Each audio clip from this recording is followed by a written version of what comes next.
20-year-old Melvin Bazemore was arrested yesterday after a man was found shot to death inside a Norfolk apartment. But Bazemore is not facing murder charges. Elise Brown is live outside of the Norfolk courthouse. So, Elise, what are the charges that he's facing?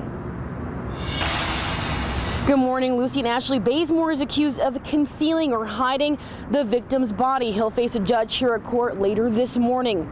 According to Norfolk police, back on May 15th, 43-year-old Breon Daughtry was found shot inside an apartment on East Virginia Beach Boulevard around 2:40 in the afternoon. He was pronounced dead at the scene.